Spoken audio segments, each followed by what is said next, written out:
காசு கொடுத்ததும் நாம் தமிழர் கேஸ் போட வச்சிருக்காங்கல்ல. அப்படித்தான் எங்களுக்கு யாரும் காசு கொடுக்க மாட்டேங்கிறீங்களே. கொட்டு வாங்கியிருக்காங்க. கொட்டு வாங்கணும். கொட்டு வாங்கும் போதுதான் தெரியும் கான்ஸ்டிடியூஷன் என்ன சொல்லுது, அரசியல்னா என்ன. ஒரு இது நாங்க போய் விஜய் வந்து சாவடிச்சாரு அப்படி சொல்லல. விஜய் வந்து அதுக்கு அக்கௌண்டபிலிட்டி எடுக்கணும். எதனால லேட் ஆச்சு, ஏன் லேட் ஆனீங்க அதை சொல்லுங்க. சினிமா வாசல்ல போயிட்டு பேனருக்கு பால் ஊத்துற நபர்கள் தானே நீங்க. உங்களுக்கு என்ன படிப்பை தரும தெரியும். கூட சேர்ந்து நாரும் மணக்கும் சொல்லுவாங்க தெரியுமா. இது கூட சேர்ந்து இது நாறுது. இந்த நாறு வன்னியரசோட ஸ்டாண்டர்ட் அப்படியே குறைஞ்சிடுச்சு. அசிங்கமா பேசுற படத்துக்கு வன்னியரசு மூவி ரிவ்யூ பண்றாரு. தமிழ் நல்லா இல்லைங்க. 90 நாள்ல போராட்டம், விவசாயிகள் போராட்டம், இந்த தாவை கலந்து பாலியல் குற்றம்னு சொல்லிட்டு கேஸ் கொடுத்துட்டு இருக்காங்க. ஜெட்டியோட உட்கார வச்சிருவேன், பவுடரு அது இதுன்னு சுத்தி முத்தி பாத்தீங்கன்னா குளறுபடியா இருக்கு. இந்த 3 ஆண்டுகள் தள்ளப்பட்டிருக்கோம். எவ்வளவு அசிங்கம் தெரியுமா இது. எதுவுமே பண்ணாம நான் வந்து சீட்டை, நான் இருக்கிற சீட்டை 10வது மாடிக்கு மாத்துவன்றது மட்டும்தான் இந்த அமைச்சர். 6 மணி மேல ஆட்டோ ஓடாது. இது அப்படி நம்மளுடைய மேனுஃபேக்சர் அப்படி ஒரு நார்சிஸ்டிக்கான ஒரு பிஹேவியர். அது நீ சொல்லி நான் கேட்கணுமா? நான் சொல்றதுதான் கரெக்ட், நான் சொல்றதுதான் நீங்க பண்ணணும். அந்த ஹிட்லர் மாதிரியானவோ மோடி மாதிரியாகவோ அந்த மாதிரி ஒரு பிஹேவியர் இருக்குதோ அப்படின்னு எனக்கு ஒரு சந்தேகம். ஒரு விழாவில் போய் சொல்லியிருக்காரு, ஸ்டூடெண்ட்ஸ் எதிரில் கார்பெண்டர் அவர்களும் வேலை தானே, பெயிண்டர் அவர்களும் வேலை தானே சொல்லியிருக்காரு. இதெல்லாம் யார் அஜெண்டா, என்ன அஜெண்டா இதெல்லாம்?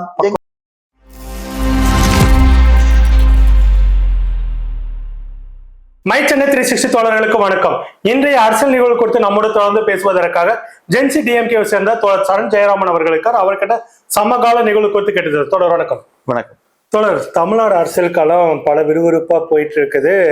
விஜய் அவர்கள் வழக்கம் போல தன்னோட தற்கொலைத்தனத்தை காட்டி சென்னை உயர்நீதிமன்ற மதுரை கிளையிட்ட குட்டு வாங்கியிருக்கிறார். இது எப்படி பாக்குறீங்க? 75 கால ஆண்டு அரசியல் அப்படின்னு சொல்றது வந்து சாதாரண விஷயம் கிடையாது. அதோட எக்ஸ்பீரியன்ஸ் இருக்கு இல்லையா, அதுதான் நாங்க சொல்றோம். அந்த எக்ஸ்பீரியன்ஸ்லாம் தான் நாங்க மாடி வைக்கிறோம். அந்த எக்ஸ்பீரியன்ஸ் எதுவுமே இல்லையே, அந்த அனுபவம் இல்லையே, இது எப்படி கையாளுறது அப்படின்னு கூட தெரியாம வந்திருக்கீங்களே அப்படின்னு தான் நாங்க சொன்னோமே. நாங்க இந்த கேஸ போட்டது டிஎம்கே அப்படின்னு சொல்லிட்டு நிறைய பேசிட்டு இருக்காங்க. அது முதல்ல கிளியர் பண்றோம். நாம் தமிழர் கட்சியில இருந்து அந்த வந்து பெட்டிஷன் போட்டு காசு கொடுத்ததும் நாம் தமிழர் கேஸ் போட வச்சிருக்காங்கல்ல. அப்படித்தான் எங்களுக்கு யாரும் காசு கொடுக்க மாட்டேங்கிறீங்களே, அது மாதிரிதான் இருக்குது. காசு கொடுக்குறீங்க இல்லங்க, கொடுத்திருந்தா எங்கெல்லாம் தெரிஞ்சிருக்குமே, எங்களுக்கு கொடுத்திருந்திருப்பாங்களே பேசுங்கன்ட்டு. அப்படிலாம் கிடையவே கிடையாது. அதான் கதறு 200 ரூபாய் ஊப்பின்ற மாதிரி இது புதுசா ஒரு வார்த்தை, காசு கொடுத்துருக்கீங்க அப்படின்றது. கொட்டு வாங்கியிருக்காங்க. கொட்டு வாங்கணும். கொட்டு வாங்கும் போதுதான் தெரியும் கான்ஸ்டிடியூஷன் என்ன சொல்லுது, அரசியல்னா என்ன. நம்ம வந்து தூக்கி கொடுத்துட முடியாத ஒரு விஷயத்த. இது இத்தனை பேர் படிக்கிறாங்க, படிப்புக்கு ஒரு சீட்டுக்கு 1,00,000 பேர் காத்துட்டு இருக்காங்க, அதெல்லாம் தெரியும். கொட்டு வாங்கினது ரொம்ப நல்லதுதான். ஓகே. ஹாஸ்பிட்டல் போய் ஒருத்தவங்க ரைடு பண்ணாங்க இல்லைங்களா, ஆய்வு செய்தாங்க இல்லைங்களா, அந்த அம்மனி வந்து சொல்றாங்க, தெரிஞ்சோ தெரியாமல் நீங்க தாவேகாவுக்கு நல்ல ஹிண்ட் கொடுத்துட்டீங்க. இது வரைக்கும் திமுக அதிமுக ஆட்சி காலத்துல யார் யாருக்கெல்லாம் கருணை அடிப்படையில வேலை கொடுத்தீங்களோ எல்லாத்தையும் லிஸ்ட் எடுத்து நாங்க வந்து வேலையை தூக்க போறோம்டா. எங்க அண்ணனுக்கு நீங்களே துருப்பு சீட்டை கொடுத்துட்டீங்க, யார் யாருக்கு நீங்க கருணை அடிப்பை வேலை கொடுத்தா அத்தனை பத்தி வேலையை விட்டு ஒண்ணுதே பண்ண தெரியாது உங்களுக்கு. அதெல்லாம் முதல்ல லிஸ்ட் எடுக்க தெரியுமா? இவங்களுக்கு அரசியல 4ஆம் தேதிக்கு அப்புறம் தான். அதுக்கு முன்னாடி என்ன நடந்துச்சுன்னா உங்களுக்கு தெரியவே தெரியாது. ஃபார் எக்ஸாம்பிள் அஜித் குமார் பத்தி பேசுவாங்க, இறந்து போன அஜித் குமார் லாக்அப் டெத்ல. அவருக்கு மட்டும் வேலை கொடுத்தீங்களா, அந்த வேலை அது கேட்பாங்க. அரசு அதிகாரி தன்னுடைய அதிகாரத்தை தப்பா பயன்படுத்திட்டாங்க.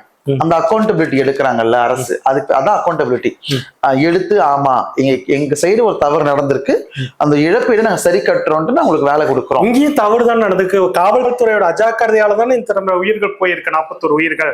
அப்படின்னாலும் தாவேகா தரப்போட வாதம். தாவேகா தரப்பு என்ன வேணாலும் சொல்லலாம். ஏன் லேட்டா வந்தீங்க, ஏன் லேட்டா வந்தீங்க மீட்டிங்கு? ஷூட்டிங் முதல் நாள் லேட் ஆயிடுச்சு. ஏன் லேட்டா வந்தீங்க? பொதுச் செயலாளர் என்ன சொன்னாரு? புசி ஆனந்த், இப்ப தற்போதைய அமைச்சரா இருக்க புசி ஆனந்த் என்ன சொன்னாரு? அன்னைக்கு இத்தனை மணிக்கு வருவாருன்னு சொன்னீங்களே, 1 மணி நேரம் 2 மணி நேரம் லேட்டா வரலாம். ஒரு செலிபிரிட்டினா ஒரு லேட்டா தான் வருவாங்க, ஏன்னா அவங்க அதுக்கு அது பழக்கப்பட்டவங்க, அது நிறைய இடங்களுக்கு போக வேண்டியது இருக்கும். ஆனா ஒரு அரசியல் தலைவரா கட்சி தலைவரா இருக்கீங்க நீங்க. உங்க அது திருமாவளவன் மாதிரி கூட்டங்கள் வந்து அதிகமா கண்டக்ட் பண்றவங்க முன்ன பின்ன லேட் ஆகும். இவரு 6 மணிக்கு மேல போய் தூங்குறாரு. இவரு வீட்டுல இருந்து கிளம்புன டைமே பார்க்கணும் இல்லையா? 8 மணி சென்னையில நைட்டு என்ன பண்றாங்கன்னு தெரியல, காலைல லேட்டா எழுந்துக்கிறாங்க, அது எனக்கு தெரியல. சீக்கிரமா வரணும்னு நினைச்சா ஒரு அக்கறை இருக்கணுங்க. நம்ம ஒருத்தவங்க பார்க்க நம்மளுக்காக நம்ம தொண்டு மக்கள் வெயில நிப்பாங்க அப்படின்ற ஒரு அக்கறை இருக்கணும். அங்க வெயில நின்று ரெஸ்ட் ரூம் கூட போக முடியாது, பசி தாகம் இதெல்லாம் சேர்ந்துதான் ஒரு இது. நாங்க போய் விஜய் வந்து சாவடிச்சாரு அப்படி சொல்லல. விஜய் வந்து அதை அக்கௌண்டபிலிட்டி எடுக்கணும். எதனால லேட் ஆச்சு, ஏன் லேட் ஆனீங்க அதை சொல்லுங்க. சினிமா முகத்துல நீங்க போய் விழுந்து சாவீங்க, ஏங்க அதை விடுங்க. என் பிள்ளைங்க செத்தா பரவாயில்லன்னு தானே சொன்னீங்க, உங்களுக்கு எதுக்கு வேலை? என் புள்ள இந்த பாக்கியத்தை வாங்கி கொடுத்துருக்கான்னு தானே பெற்றோர்கள் எல்லாம் சொன்னாங்க. உங்களுக்கு பக்கத்துல இருந்து பாக்குற பாக்கியால கிடைச்சிருக்கு. இது மாதிரி ஒரு அவலமான நிலை எங்கன்னா இருக்குமா? இப்படி சொல்ற நபர்கள் கிட்ட எதுக்கு இந்த வேலையை கொடுக்குறீங்க? 30 லட்சம் ரூபாய் கொடுத்தீங்க இல்லையா, அவங்க 20 லட்சம் ரூபாய், கிட்டத்தட்ட 50 லட்சம் பக்கம் ஒரு உயிருக்கு அங்க இழப்பீடு வாங்கியிருக்காங்க. சில வீடுகளை 80 லட்சம் 90 லட்சம் 1 கோடி பக்கம் வாங்கியிருக்காங்க. ஆனாலும் அரசு வேலை அப்படின்னு ஒரு அந்த அம்மா கேக்குறாங்க, பின்னாடி வீட்டுக்கு பின்னாடி புது ஃப்ரிட்ஜோட வச்சுக்கிட்டு அந்த ஸ்டிக்கர் கூட கிளிய முழுசா அப்படி இருந்துகிட்டு அவ்வளவு வசதி. கிட்டத்தட்ட 30 லட்சம் 40 லட்சம்க்குள்ள ஒருத்த வாங்க கடனா அடிச்சு ஒரு சொந்தமா ஒரு பிசினஸ் ஆரம்பிச்சது பண்ணலாம். அப்படி இருக்கும்போது இந்த அரசு வேலைன்றது இது சாட்சிகளுக்கு கொடுக்குற லஞ்சமாவே எடுத்துக்கலாமா? சாட்சிகளுக்கு லஞ்சம் தான் இது. எங்க லேட்டா வந்தாரு, கரூர் ஸ்டாம்பீடப்ப கரூர்ல ஓடி போனாரு, செத்து போனவங்கள மகாபலிபுரத்துல கூப்பிட்டு பார்த்தாரு. இவ்வளவு விஷயங்களும் எங்குமே நேரடியா இருந்து பேசாத முதலமைச்சர் இப்ப விஜய், முதலமைச்சர் அப்பத்திய தலைவர் விஜய், கட்சி தலைவர் விஜய், இப்ப உங்களுக்கு பணம் எல்லாம் கொடுத்து இதெல்லாம் பண்ணதுக்கு அப்புறம் நான் வந்து உங்களுக்கு அரசு வேலை கொடுக்குறேன்றது ஒரு வந்து மக்களை ஏமாத்துறது. மறுபடியும் சொல்றேன், அவங்க ஆல்ரெடி துயரத்துல இருப்பாங்க. மக்களை இழந்த குழந்தைகள் இழந்தவங்க துயரத்துல இருப்பாங்க. ஒரு மீடியா மாதிரி என்னன்னாலும் பேசிடுவாங்க அந்த மக்கள். ஓகே, அதை விட்டுருவோம். நம்ம அவங்க என்ன மனநிலை தான் தெரியல. அந்த மக்களை மீண்டும் மீண்டும் ஒரு கோர்ட்டு கூட்டு வந்து நிறுத்தி வேலையை கொடுத்து வேலையை ரத்து செய்ய வச்சு ஏன் அவங்கள மீண்டும் மீண்டும் அங்க தள்ளுறீங்க? இல்ல, உங்களுக்கு உண்மையாவே மக்கள் மேல, மக்களுக்கு என்னங்க இப்ப நியாயம் கிடைக்கணும்? நியாயம் கிடைக்கணும்னா அந்த செத்ததுக்கு கிடைக்கணும். அதான நியாயம். ஒரு கொலைக்கு நஷ்டீடு குத்தா அந்த கொலை சரியாயிடுமா? அப்போ ஒரு செத்து இருக்காங்க அப்படின்னா அது எதால செத்தாங்க, யாரால செத்தாங்க, என்ன காரணம்னு அவங்களுக்கு வாங்கி கொடுங்க, அது நியாயமா இருக்கும். கொண்டு போயிட்டு வேலை வாங்கி கொடுக்குறீங்க. இப்போ சுப்ரீம் கோர்ட்ல இந்த மாதிரி ஒரு ஜட்ஜ்மெண்ட் வந்துச்சுன்னா அது சட்டமாயிடும். அப்போ நாளைக்கு சாவறவங்க எல்லாருக்கும் நம்ம வேலை கொடுக்கணும். இது இங்க மாதிரி கிடையாதாங்க. அவங்க ஜஸ்டிஸ் கொடுத்துட்டாங்கனாலே அது ஒரு சட்டமா எழுதப்பட்டுரும் இல்லையா? இப்ப அடுத்தடுத்து கவர்மெண்ட் பஸ்ல போய் செத்தாலும் வேலை கொடுக்கணும். கவர்மெண்ட் இதையே இந்த ஒரு விஷயத்தை வச்சு முன்னுதாரணம் எல்லாருமே கேள்வி எல்லாமே வந்துடும். இதுக்கு முன்னாடி நடந்தது வரைக்கும் வந்துடும் எல்லாமே. எனக்கே வேலை கொடுக்கல அப்படின்றவாங்க. வேலை என்ன அவ்வளவு இதுவா? இடஒதுக்கீடு இருக்குதுல, இதெல்லாம் தாண்டி இடஒதுக்கீடுலாம் அதுக்குள்ள வந்திருக்குன்னா நம்மளோட பாபா சாஹேப் அம்பேத்கர் எழுதின சட்டங்கள் படி வந்திருந்தா சில மக்களுக்கு, சமூக மக்களுக்கும் வேலை கிடைக்கணும்ன்றதுக்காக தான் உள்ள தள்ளினது. நீங்க பாட்டு செத்து போயிட்டு இந்த வேலை வாங்கிட்டீங்கன்னா அப்ப எங்க நிலைமையில என்ன ஆகுறது? எனக்கு தெரிஞ்ச ஒருத்தங்க படிக்கிறாங்க, டிஎன்பிஎஸ்சி எக்ஸாம் எழுதுறாங்க, எப்ப பார்த்தாலும் புக் வச்சிருப்பாங்க. அந்த ஐபேட் ஒன்று வச்சுட்டு அதுல ஒரு டெஸ்ட் ஒன்று வரும், அவங்க டெஸ்ட் எழுதுவாங்க. நான் பார்த்துட்டே இருப்பேன் டெஸ்ட். இப்படியெல்லாம் படிக்கிற மக்கள் தான் அந்த எக்ஸாம்க்கு எழுதுறவங்க. நாங்க ஒரு ஹாஸ்பிட்டல்ல போய் உட்காந்துட்டு இருக்கோம், அந்த ஹாஸ்பிட்டல் டிக் பண்ணிட்டு இருக்காங்க ஆன்சர். நம்ம மெட்ரோல போகும்போது, ட்ரெயின்ல போகும்போது பல பசங்க புத்தகமா கை சுத்திட்டு இருப்பாங்க. படிவை பத்தி தெரியுமா? சினிமா வாசல்ல போயிட்டு பேனருக்கு பால் ஊத்துற நபர்கள் தானே நீங்க. உங்களுக்கு என்ன படிப்பை அருமை தெரியும்? அந்த வேலை நீங்க எப்படி வாங்குவீங்க? அந்த கோவம் இருக்குமா இல்லையா? படிக்கணும் தான் தெரியும். கண்ணு முழிச்சு தூங்க படிக்கிற தான் தெரியும். அந்த குழந்தைகளை படிக்க வைக்கிற பெற்றோர்களுக்கு தான் அந்த வழி தெரியும். இந்த விஷயத்துல வந்துட்டு இன்னொரு பக்கம் வந்து நீட் தேர்வு போராட்டங்கள் எல்லாமே போயிட்டு இருக்குது. இந்த நீட் தேர்வு போராட்டமே வந்துட்டு தீவிரமானதுக்கு காரணம் விஜய் அவர்கள் அனிதா வீட்டிற்கு போனதுதான் அப்படின்னு சொல்லிட்டு அண்ணன் வன்னியரசு அவர்கள் பேட்டி கொடுத்திருக்கிறார். அமைச்சர் வன்னியரசு அவர்கள் பேட்டி கொடுத்திருக்கிறாரு. இது வந்து கிட்டத்தட்ட வந்து பாத்தீங்கன்னா அவருடைய தலைவர் திருமாவளவன் அவர்களுடைய போராட்டத்தை கொச்சப்படுத்துற மாதிரி ஆயிடுது. ஏன்னா நீட்டுக்கு அதிகமா போராடின இயக்கங்கள் விசிக்கு அதிகம், திருமாவளவனுடைய பங்கு அதிகம். அதையெல்லாம் ஓரம் கட்டிட்டு இன்னைக்கு ஒரு அமைச்சர் பதவிக்காக வன்னியரசு அவர்கள் விஜய்க்கு அவ்வளவு மொத்த கிரெடிட்டி கொண்டு போய் கொடுக்குறாரு. ஒரு திரைப்படம் வந்திருக்குல்ல இப்ப ஜனநாயகன், அதுல சொல்ல முடியாத ஒரு வார்த்தையை அவர் சொல்லியிருக்காரு. அந்த படத்தை வந்து வன்னியரசு பார்த்துட்டு வந்து, அமைச்சர் வன்னியரசு பார்த்துட்டு வந்துட்டு அம்பேத்கரியம், பெரியாரியம், மார்க்சியம் இந்த படம் பேசியிருக்குன்றாங்க. அப்ப வன்னியரசுடைய அந்த அந்த ஸ்டாண்டர்ட் எங்க போச்சு? போலீஸ் வந்து சூலூர்ல வந்து சிரிக்கிறாங்க, போலீஸ் சிரிக்கூடாது, அந்த ஸ்டாண்டர்ட் எங்க போச்சு? பூவோட சேர்ந்து நாரும் மணக்கும் சொல்லுவாங்க தெரியுமா? இது கூட சேர்ந்து இது நாறுது. இந்த நாறு வன்னியரசோட ஸ்டாண்டர்ட் அப்படியே குறைஞ்சிடுச்சு. நீங்க இப்படி பேசுறீங்கன்னு நாங்க சில வன்னியரசு ட்வீட் போட்டா திருமாவளவன் பயப்பட, ஐயோ இன்னைக்கு என்ன உடனே இது ரியலா திருமாவளவனே சொல்லுவாரு. வன்னியரசோட கருத்துக்கள் வந்து அவ்வளவு ஆக்ரோஷமா இருக்கக்கூடிய விஷயங்கள் வந்துட்டு இன்னைக்கு ஒரு நடிகனுக்கு அவரே மழுங்கி போற, அவ்வளவு பெரிய இன்டெலக்சுவல் இன்னைக்கு ஒரு நடிகனுக்கா மழுங்கி போறாரு. வேதனையான விஷயம். எல்லாமே உங்களுக்கு புதுசா இருக்கும். ஒரு ப்ரொடெஸ்ட் நடக்குது, படத்துக்கு முன்னாடி போய் ஆடுறாங்க.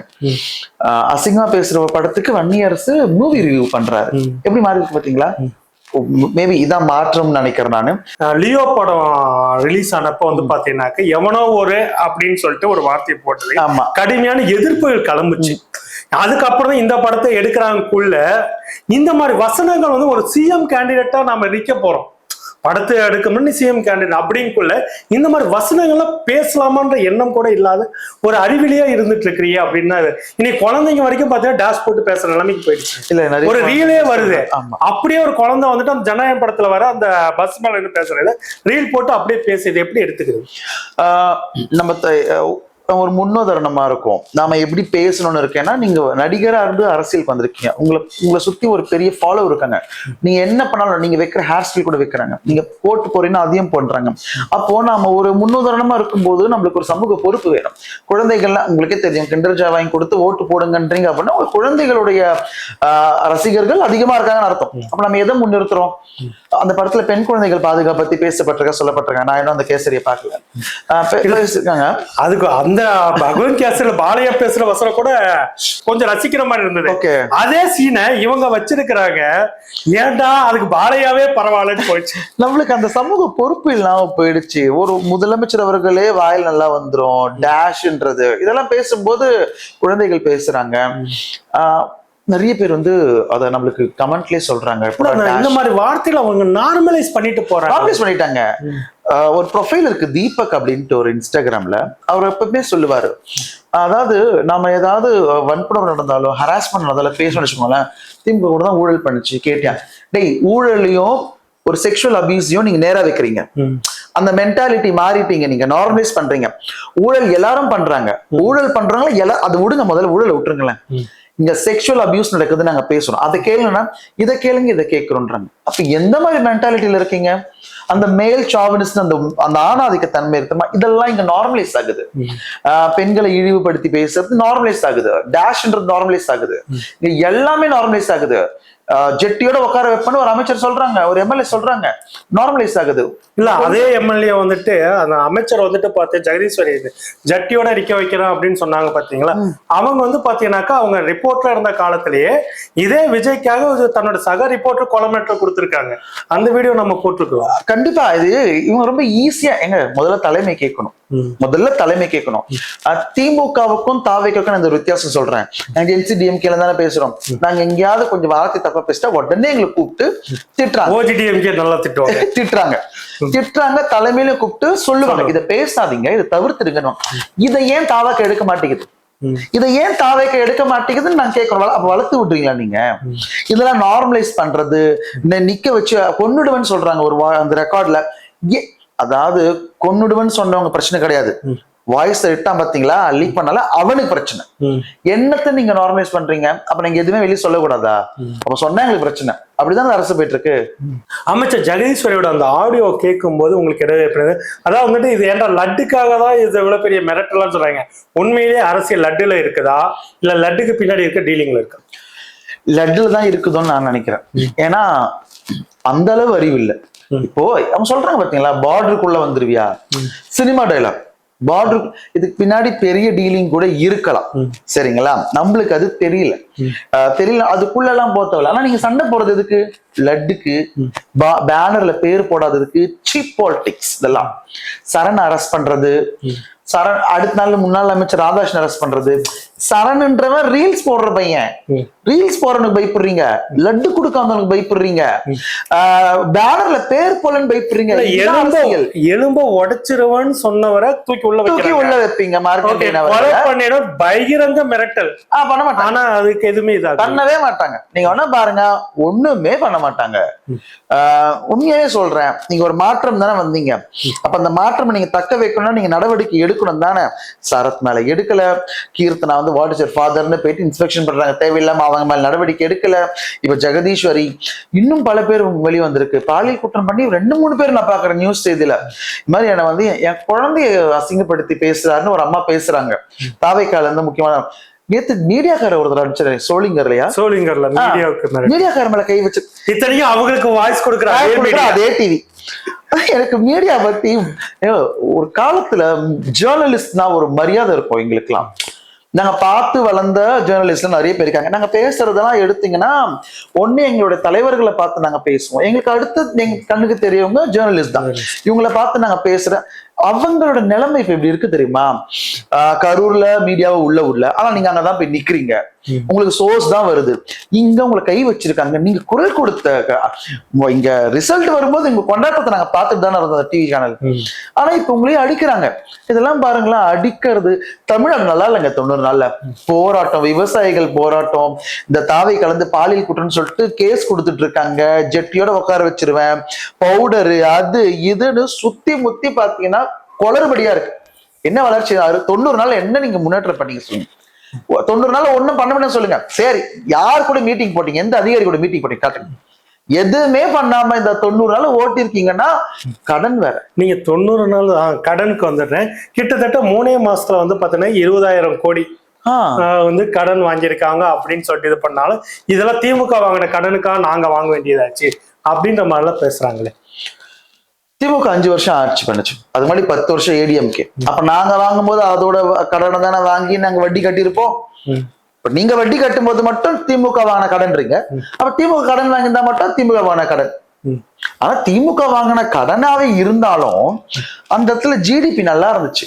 2வது இடத்துல இருந்தது, இப்ப 3வது இடம். இப்ப 3வது இடம் கேவலமா இல்ல? இல்ல அத வேற பெருமையா போடுறாங்க. ஒரு நிமிஷம் பார்த்தோன்னா தமிழ்நாடு போராடணும்னு நமக்கு சேனல்ஸ் நியூஸ் போட்டோன்னே அடேங்கப்பா அப்படின்னு ஒரு மாதிரி இதாயிடுச்சு. அப்புறம் கொஞ்சம் பிளாஷ்பேக்ல போய் பார்த்தா போன வருஷம் 2வது இடம், இப்ப 3வது இடம். ஏன்னா சடிஞ்சிட்டு போறது கூட இதாகலையா? இதே திராவிட கட்சிகள் ஆட்சி இருந்தாக்க ஒருவேளை எடப்பாடியோ இல்ல கழுவி ஊத்தி இருப்பாங்க மீடியாக்கள். ஆனா எந்த ஒரு டிபேட்டுமே எடுக்கல பாருங்க, டிபேட் எடுக்கல பாருங்களேன். இந்நேரம் உட்கார்ந்து இருக்கோம், ஒரு 4 பேரை கூட்டிட்டு வந்து உட்கார வச்சு விமர்சகர் செயலாளர் சம்திங் ஏதோ ஒண்ணு போட்டு இந்நேரம் ஆத்தாத்து நாத்திருப்பாங்க. 1 மணி நேரம் இதுல ஒரு கலவரமே நடந்திருக்கும். ஆனா இது பாருங்க சைலண்டா இருக்குது. இந்த 3வது தள்ளப்பட்டிருக்கோம். எவ்வளவு அசிங்கம் தெரியுமா இது? எதுவுமே பண்ணாம நான் வந்து சீட்டை, நான் இருக்கிற சீட்டை 10வது மாடிக்கு மாத்துவன்றது மட்டும்தான் இந்த அமைச்சர். இதுக்கு காரணம் வந்துட்டு ஒரு தகவல் வந்துட்டு வந்திருந்தது, 10 to 6 தான் சிஎம் ஓட ஒர்க்கிங் ஹவர்ஸ் அப்படின்றது எல்லாரும் சொல்லியிருந்தாங்க சமயத்துல. சாட்டர்டே சண்டே சிஎம் வந்துட்டு வீக் ஆஃப்ல இருக்கிறாரு. புதுசா இருக்குல்ல, கார்பரேட் கம்பெனி நினைச்சுக்கிட்டாரு போல இவருக்கு. எந்த நேரத்திலுமே நாம இறங்கணும், எந்த நேரத்துலயும் போன் கால் வரும். நாம நைட்ல போன் பேசி பார்த்திருக்கோம். மு க ஸ்டாலின் அவர்கள் நைட் நேரத்துல வந்த தலைவர்கள் எல்லாம் பார்த்திருக்கோம். ஆனா சனிக்கிழமை ஞாயிற்றுக்கிழமை நான் லீவ் எடுத்துப்பேன், எனக்கு 10வது மாடி கொடுங்க, எனக்கு பீச் வியூ கொடுங்க, இதுதான் மாற்றமா? இல்ல இது வரைக்கும் எந்த முதலமைச்சர் வந்தாலும் 10 மணி வரைக்கும் 10-11 மணி வரைக்கும் பொது நிகழ்ச்சிகள்ல மக்கள் பார்த்திருக்கோம். நாம முதல்வர் ஸ்டாலின் இருக்கட்டும், அதுக்கு முன்னாடி எடப்பாடி பழனிசாமி ஆகட்டும், இவங்க எல்லாத்தையும் பார்த்திருக்கிறோம். ஆனா வந்துட்டு இந்த சிஎம் ஆட்சிக்கு வந்ததுல வந்துட்டு 6 மணிக்கு மேல எந்த நிகழ்ச்சியுமே நடக்கலையே. 6 மணிக்கு மேல ஆட்டம் ஓடாது. இது அப்படி நம்மளுடைய மேனுஃபேக்சர் அப்படி. 6 மணிக்கு மேல ஒருவேளை மேபி ஜோஷியக்கார் சொல்லிருப்பாரு போல, பேசக்கூடாது உங்களுக்கு 6 மணிக்கு மேல 6 மணிக்கு மேல சந்திராஷ்டமோ உங்களுக்கு டெய்லியும் சந்திராஷ்டமோ. எனக்கு தெரிஞ்சு இந்த 10வது மாடிக்கு போறது கூட ஜோஷியக்கார் சொல்லிருப்பாரும் தான் எனக்கு தோணுது. ஆமா, இந்த இது வந்து பாத்தீங்கன்னாக்கா பொதுவா ஒரு முதலமைச்சர் வந்து பாத்தீங்கன்னா எல்லாரும் மக்கள் வந்துட்டு அணுகக்கூடிய இடத்துல இருக்கணும் அப்படின்றத. அதே மாதிரி சக அமைச்சர்கள் இருக்கிறாங்க. அமைச்சர்கள் ஒரு பக்கம் இருப்பாங்க, இவர் மட்டும் தனியா 10வது மாடியில நாமக்கல் கவிஞர் மாடியில 10வது மாடியில இருப்பேன் அப்படின்னு சொல்லிட்டு இது பண்ணேன். ஏற்கனவே நிதி சிக்கலும் இருக்குன்னு சொல்றாங்க. இதை ரெனோவேட் பண்றதுக்கு அதுக்காக மாத்தி அமைக்க ஏகப்பட்ட செலவுகளுக்கு இதெல்லாம் எப்படி எடுத்துக்கிறது? இவங்களுக்கு கொள்கை தலைவர் அண்ணாவும் தானே இருக்காரு. அண்ணா இருக்காரு. இல்ல எந்த அண்ணாவை கேக்குறீங்க? ஐயோ இன்னைக்கு அண்ணான்ற வார்த்தையே அண்ணான்னு சொன்னா இதுதான் போய் எல்லாரும் சொல்றானுங்க அண்ணான்ட்டு. இன்னைக்கு அண்ணால பெரிய குழப்பத்தை உண்டாக்கிட்டாங்க. நம்ம அதுக்கே வந்துட்டு அம்மால உண்டாக்கிட்டு போனாங்க, இப்ப அண்ணால ஒருத்தவங்க உண்டாக்கிட்டு போறாங்க. மக்களோட மக்களா இருந்து அரசியல் பண்ண மக்கள் கூட போய் நில அப்படின்னு அறிஞர் அண்ணா சொன்னாரு. அவருடைய கொள்கைகள்லாம் நீங்க எடுத்துட்டு நீங்க 10வது மாடியில யாருமே நெருங்க முடியாத அளவுக்கு போய் உட்காந்துட்டு இருக்கீங்கன்னா இது வந்து ஒரு மக்கள் கூட நீங்க இல்ல, மக்கள் கூட நீங்க இல்ல. அது ரொம்ப கிளியரா சொல்றேன். விளிம்புநிலை மக்கள் கூட நீங்க இல்ல, விளிம்புநிலை கிடையாது, கார்பரேட் கூட தான் நீங்க இருக்கீங்க. சோ இதெல்லாம் வந்து பார்க்கும்போது தப்பான நபரை நம்ம செலக்ட் பண்ணிட்டோம். நீங்க தப்பான நபரை செலக்ட் பண்ணிட்டு 10வது மாடிக்கு போயிட்டாரு. எதனா ஒண்ணா யாரும் எங்க போய் அணுகிறது? நான் வரணுமா இங்க 10வது மாடிக்கு? என்ன இது பேசுங்க, இவங்க பைத்தியக்காரனுங்க சொல்றாங்க லிஃப்ட்டுக்கு இதுலன்ட்டு. அது கிடையாதுடா. மக்களோட மக்களை அணுகிற ஒரு ஆபீஸ்ல வைங்க. இப்ப இதுக்கு தேவையில்லாத செலவுல இதுக்கு இதுக்கு ஒரு செலவு, இதுக்கு எதுவுமே தெரியாத ஒரு முதலமைச்சரை வச்சுட்டு அணுக கூட முடியாத இடத்துல இப்ப நம்ம தூக்கி வச்சிட்டோம். இப்ப 10வது மாடிக்கு போயிருக்க இதே விஜய் வந்து பாத்தீங்கன்னா அடுத்து கர்நாடகாவுக்கும் போய் காவிரி பிரச்சனையில வந்துட்டு அந்த மாநில முதல்வர் சிவகுமார் அவர்களை சந்தித்து பிரச்சனை தீர்வு காண போறேன்னு சொல்றாரு. நீதிமன்றத்துல வழக்கு இருக்குது, ஓகேங்களா. இது வந்துட்டு சட்டப்படிதான் தீர்க்க வேண்டிய விஷயமே தவிர இது வந்து பேச்சுவார்த்தை உரிமை இயக்குவதை வந்து பாத்தீங்கன்னா சமரசத்துக்கு போறேன் அப்படின்னு சொல்லிட்டு போறது. இவர் தமிழ்நாட்டு நலனுக்காக போறாரா இல்லை தன்னுடைய ஜனநாயகனுக்காக நன்றி தெரிவிக்க போறாரா? ஏன்னா எப்பவுமே காவிரி பிரச்சனை இருக்கும்போது கர்நாடகா தமிழ் படங்கள் ஓடாது. ஆமா, இவர் படம் ஓடிடுச்சு. இப்ப என்னவா இதை எடுத்துக்கிறது? ஆனா பெரிய வசூல் இல்ல, அந்த இடத்துல ஒரு பெரிய வசூல் இல்லை. எப்பவுமே போல ஒரு வசூல் கிடையாது. ஏன்னா ஆல்ரெடி லீக் ஆன படம் தானே, சென்னையிலே அந்த ஒரு படத்துல சென்னையிலே பெரிய வந்து ஒரு நாள்ல இந்த ஃபர்ஸ்ட் ஷோ மட்டும் அப்படி இருந்துச்சு. இல்ல இதுல வேடிக்கை நேற்று நான் கூட ஒரு பதிவு போட்டுனேன். லத்திகா இவரு நம்ம பவர் ஸ்டார் கிட்டத்தட்ட 6 கோடி ரூபாய் செலவு பண்ணி 365 நாள் ஓட்டிட்டாரு. ஓகே, கையின் உச்சத்துல இருந்த நீங்க ஒரு 10 நாள் கூட உங்க படத்தை இத்தனையும் அதிகாரத்தை கையில வச்சுட்டு ஒரு 10 நாள் கூட ஓட்ட முடியாது. பை ஒன் கெட் ஒன் எல்லாம் போட்டு வச்சிருக்காங்க டிக்கெட்டுக்கு. இல்ல அதுவும் போயிட்டு போகாது, அது போகாது.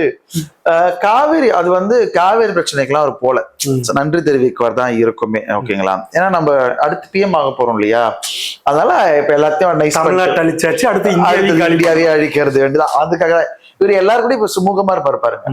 எல்லாரும் சுமூகமா இருப்பாரு, நன்றி தெரிவிக்க போவாரு, பேசுறதுக்கு போவாரு, எல்லாம் பண்ணுவாரு. ஆனா போராட்டங்கள் அந்த மாதிரி எல்லாம் வந்தா வரமாட்டாரு. சமூகமா பேச்சுவார்த்தை நடத்துறது, சமரசம் பேசுறது, இதுக்கெல்லாம் பேச்சுவார்த்தை நடத்துனா கூட பேசணும். இவர் எதுக்கும் பேச மாட்டேன்றாரு. ஒரு ஆள் வச்சிருப்பாங்க கூட. அதான் முதல் போட்ட அமைச்சர் ஒருத்தர் இருக்காரு, அவரு போனாலும் போவார் போல. இல்ல அதுக்கு பள்ளி கல்வித்துறை அமைச்சர் பேச சொன்னாவா ஏதாவது ஒரு அவர் பேசிட்டு மட்டும் தான் இருப்பாரு, எதுவும் நடக்காது. அது ஒரு பிரச்சனை.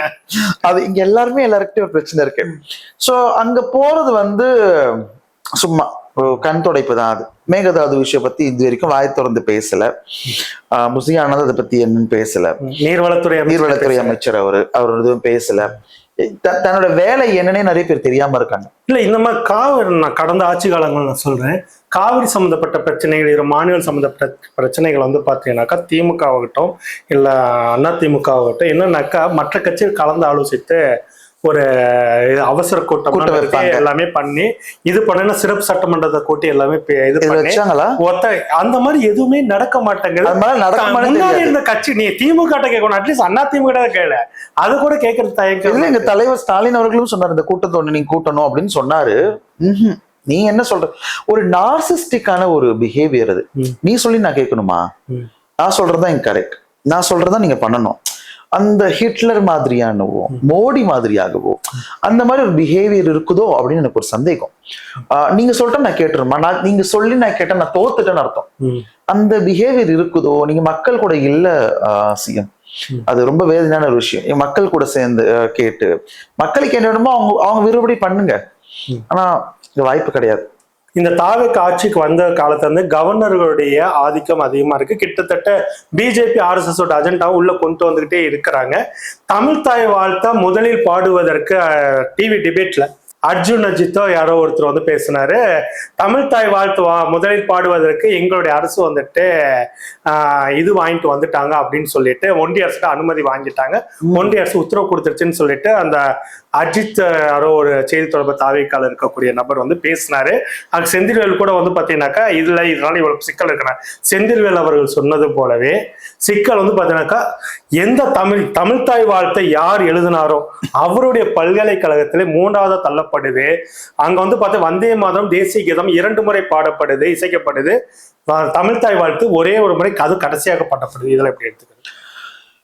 நாங்க வந்து தாவேக்கா அரசு வந்து ஆட்சி அமைக்க முடியலன்னா கவர்னர் ஆட்சி உள்ள வந்துரும் அப்படின்னு சொல்லிதான் இங்க திமுக இருந்த லெஃப்ட்ல இருந்த ஆட்கள்லாம் உள்ள போனாங்க. ஓகேங்களா? என்ன பண்ணிட்டு இருக்கீங்க இப்போ? கடந்த ஞாயிற்றுக்கிழமை தான் அந்த ஆர்டர் வந்துச்சு, நான் பார்த்தேன். இது மாதிரி 3வதா பாடப்படும் தமிழ் தாய் வாழ்த்து அப்படின்ட்டு. நான் கூட அது எங்க நடக்கும், இது எப்படி இம்ப்ளிமெண்ட் ஆகும்னு நான் பார்த்துட்டு இருந்தேன். எந்த இடத்துல நடக்கக்கூடாதோ அங்க இந்த விஷயம் நடந்திருக்கு. நான் கவர்னர் ஆட்சி வரக்கூடாதுன்னு சொன்னீங்க இல்லையே, திருமாவளவன் கிட்ட கேட்கறேன் எங்க போனீங்க? வன்னியரசு கிட்ட கேட்கறேன் எங்க போனீங்க? வன்னியரசு கூட எல்லாருமே கண்டன அறிக்கையை கொடுக்கறதோட நிறுத்திக்கிறாங்களா? யார் அவங்களே அவங்க கண்டனம் பண்ணிக்கிறாங்களா? அதாவது இப்ப எதிர்கட்சியா இருந்து கண்டனம் பண்றது வேற, இதெல்லாம் புதுசா இருக்குங்க. இல்ல கம்யூனிஸ்டுகள் வெளியே இருந்து கண்டனம் வந்துட்டு பயங்கரமான இது கூட இதே போக்கு போச்சுனாக்கா நாங்க ஆதரவு வாபஸ் கொண்டோம் அந்த மாதிரி ஒரு இது வந்துட்டு இது பண்றாங்க. விசிகால வந்து பாத்தீங்கன்னா இது ஒரு சைலண்ட் மோட்ல தான் போயிட்டு இருக்கு. விசிக சைலண்ட் மோட் தான். அமைச்சர் பதவி வாங்குறதுல அவங்க ரொம்ப அமைதியா இருக்காங்க. இல்ல அண்ணன் திரும்ப வந்துட்டு வன்னியரசுக்காக வந்து எல்லாத்தையும் விட்டு கொடுக்குறாரோ அப்படின்றது எங்களுக்கும் அப்படிதான் தோணுது. அதான் வந்துட்டு இதாயிட்டது. இல்ல இதுல வந்துட்டு என்னன்னாக்கா நீங்க வந்துட்டு இந்த தமிழ் தாய் வாழ்த்து கடைசியா இசைக்கப்படுற இந்த விஷயத்துக்கு வந்துட்டு விஷயம் 10 நாளைக்கு முன்னாடி எல்லாத்துக்கும் வந்துடுச்சு. அதுலயும் அந்த பல்கலைக்கழகத்தோட டீனே வந்துட்டு இதான செயலினாக என் வேலை போயிடும். வெளிப்படையா வந்து பிரஸ் மீட்ல சொல்றாரு, இப்படிதாங்க பண்ணணும், இல்லைன்னா என் வேலை போயிடு, என் மேல நடவடிக்கை எடுப்பாங்க அப்படின்னு சொன்னதுக்கு அப்புறமேட்டு எல்லா கட்சிகளுமே இயக்கங்கள் வந்து எல்லாருமே வந்து பார்த்தா கண்டனம் தெரிவிக்கிறாங்க.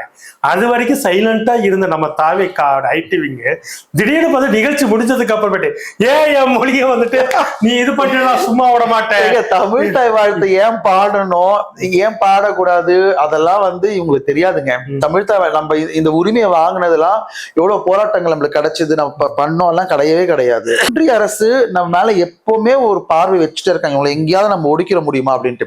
அதுல முக்கியமானது நம்மளோட மொழி. கிட்டத்தட்ட இதுல பிஜேபி ஆர்எஸ்எஸ் ட்ரோஜன் ஆர்எஸ் தான் விஜய் எடுத்துக்கலாமா? நீங்க பிஜேபி கம்பேர் பண்ணாதீங்க. விஜய் ஆர்எஸ் கூட கம்பேர் பண்ணுங்க. ஆர்எஸ்எஸ்க்கு எப்படி பிஜேபி ஒரு சைடா இருக்கோ, தாவேக்கா பிஜேபி சைடு இல்ல, அதே மாதிரி ஆர்எஸ்எஸ் சைடு. இவங்க பண்றதெல்லாம் பாருங்க, சிட்டி நிர்மல் பேசுறதெல்லாம் பாருங்க, இதெல்லாம் அப்படியே அந்த அஜெண்டா. ஒரு விழாவில் போய் சொல்லியிருக்காரு, ஸ்டூடெண்ட்ஸ் எதிரில கார்பெண்டர் அவர்களும் வேலை தானே, பெயிண்டர் அவர்களும் வேலை தானே சொல்லியிருக்காரு. இதெல்லாம் யார் அஜெண்டா, என்ன அஜெண்டா இதெல்லாம்? எங்க வீட்டு பிள்ளைகள் படிக்கூடாதா? எங்க வீட்டு பிள்ளைகள் இது ப்ரொஃபஷனல் பேசுறாங்க. இன்னும் வரைக்கும் சொல்றேன், கார்பெண்டர் வேலை பார்க்கறது ப்ரொஃபஷனல். இதெல்லாம் வந்து பாத்தீங்கன்னா நம்ம என்ன சொன்னா அது அவங்களுக்கு பிடிச்ச பண்ணா ஓகே. பிளம்பர் வேலையோ கார்பெண்டர் வேலையோ தப்பே கிடையாது, அது அவனுக்கு பிடிச்சா அவன் பண்ணட்டும். ஆனா என் கார்பெண்டரோட பையன் கார்பெண்டரா தான் இருக்கணும் சொல்றியா? இதெல்லாம் அந்த அஜெண்டா. இந்த விஷயங்கள் எதுவுமே தெரியுது. அப்படியே ஆர்எஸ்எஸ் உடைய கைப்பாவை தான் தாவேக்கா. இந்த தமிழ் தாய் வாழ்த்து பாடாது இன்னும் கொஞ்சம் கூட தெரியலங்க. நான் ஒரு வீடியோ போட்டிருக்கேன் அதுக்கு, இது கண்டிச்சு இங்க என்ன பிரச்சனை நம்மளுக்கு நடக்குதுன்னே தெரியல. ஆனா அவங்க என்ன வந்து அசிங்கமா திட்டுறதுலயோ கமெண்ட் இதுதான் வருது. ஒருத்தர் வந்து எங்க கமெண்ட் டிஎம்லயே வந்துட்டாரு, தொடர் நீங்க ஏதோ ஒண்ணு சொல்றீங்க இல்லையா, தமிழ் தாய் வாழ்த்த பாடப்படல நீங்க கோபமா பேசுறீங்க இல்லையா, இந்த மக்களுக்கு அது புரியல பாருங்களேன்றாரு. ஏன்னா இவங்க பேசுறதுல வேற அந்த நிலைமையில தான் இருக்கும். தமிழ் தாய் வாழ்த்து பாடப்படாததுக்கு கண்டனம் தெரிவிக்கணும். ராஜ்மோகன் சொல்லியிருந்தாரு நாங்க ரெக்வஸ்ட் பண்ணிருக்கோம்ட்டு, இன்னும் ராஜ்மோகன் ரெக்வஸ்ட் அக்செப்ட் பண்ணல போல. அவங்க இல்ல அக்செப்ட் பண்ணி தான் ஆர்டர் வந்துருச்சுன்னு ஒருத்தர் வந்துட்டு டிவி டிபேட்ல சொல்றாங்க. வெட்ட வெளிச்சம் ஆயிடுச்சு பட்டமளிப்பு விழா. எந்த இடத்துல அந்த காலேஜ்ல போயிட்டு இந்த ஒரு விஷயம் நடந்திருக்குன்னா இதை விட கேவலமா அதான் நடக்குமா? இல்ல திராவிட மாடல் ஆட்சியில வந்து பாத்தீங்கன்னா தமிழுக்காகவும் தமிழருடைய தொன்மைக்காகவும் தமிழர்களுடைய உரிமைக்காகவும் சண்டை மாறுதமே பண்ணோம். கிட்டத்தட்ட ஒன்றிய அரசு நம்ம பண்ண சண்டை மாறுதமே பண்ணாங்க. அவ்வளவு தூரம் பண்ணிய ஒரு ஆட்சியை வந்துட்டு கீழே தள்ளிட்டு இன்னைக்கு வந்து பாத்தீங்கன்னாக்கா ஒரு அரசு வந்துட்டு இருக்கு. இதுல ஒருத்தர் வந்து டிஎம்ல வந்து சொல்றாங்க பிஜேபியோட குரல் அப்படியே இது தமிழ்த்தாய் வாழ்த்து உங்கள யாருக்காவது முழுசா தெரியுமா அப்படின்னு ஏன் சொல்றாரு. தெரியாது? இல்ல முழுசா அவர் எழுதுறது முழுசா தெரியுமா அப்படின்னாக்கா அது ஏன் நீக்கினாங்கன்றதுக்கான காரணம் கூட தெரியாத ஒரு கோட்டை அப்படியே பிஜேபியோட வாய்ஸா ஒழிச்சிட்டு இருக்கிற அந்த போக்கெல்லாம் பார்க்க முடியுது. இதெல்லாம் எப்படி எடுத்துக்கிறது? இதெல்லாம் நம்ம இந்த தாவேகா ஆட்சிக்கு முன்னாடி வரைக்கும் பிரதான 2 திராவிட கட்சிகளை ஆண்டுட்டு இருந்தாங்க. இவங்களை கை வைக்க முடியலன்றது ஒரு பெருசா உங்களுக்கு ஒரு பிரச்சனையா இருக்குது. இதை எதை வச்சு சரி பண்ணலான்னு பார்க்கும்போது தான் அண்ணாமலை வராரு. அண்ணாமலைக்கு அந்த ஒரு ஃபேஸ் வேல்யூ கிடையாது. அண்ணாமலை வந்து ஒரு நல்ல லீடரான்னு கேட்டா எஸ், நல்ல லீடர், ஓகேங்களா, நல்ல ஒரு லீடர், நல்ல ஒரு மனிதர். ஆனா அந்த ஃபேஸ் வேல்யூ இல்ல அவருக்கு. இப்ப இதை ஏதாவது ஒண்ணு அடிக்கணுமே அப்படின்றதுதான் விஜய் ரொம்ப காலமா தயார் பண்ணியிருக்காங்க. இவங்க விஜய் சும்மா வந்து இப்ப போன ஒரு ஆளோ அப்படி கிடையாது. இது வந்து ஒரு பயங்கரமா ஒரு நம்ம அஜெண்டா செட் பண்ணி கொண்டு வந்து இப்போ பிஜேபி மூலமா தாவேகா ஆட்சி இங்க நடந்துட்டு இருக்குது. அதனாலதான் அந்த இடி ரைடு விட்டது. எனக்கு என்னமோ அந்த கார்ல வச்சுன்னு விஜய் சுத்தினதெல்லாம் வந்து மிரட்டல் தான் அப்படின்னு தான் நானும் நம்புறேன். நீங்க இது பண்ணணும் அப்படின்ற மிரட்டலா தான் இருக்குமே தவிர வேற ஒண்ணுமே கிடையாது. பிஜேபி ரொம்ப சைலண்டா உள்ள வந்துருச்சு. இதுக்கப்புறம் அதோட ஆட்டம் இன்னும் அதிகமா இருக்கும். மக்கள் விழித்துக்கள்னா பெரும் பிரச்சனையா நம்மளுக்கு. தோழர், இவ்வளவு உங்க கருத்துல பாருங்க. நன்றி தோழர். நன்றி தோழர்.